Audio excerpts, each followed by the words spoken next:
Оня ден гледах едно шорче в YouTube от един български ютубър, моторист, дето питаше хората: а вие карате ли ги в дъжд?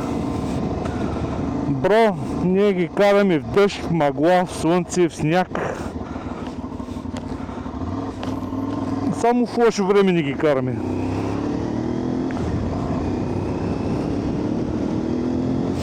Ти не знам къде ги караш, ама ние не ходим по кафетата с моторите. И те така. Караме ги от време на време. Целогодишно.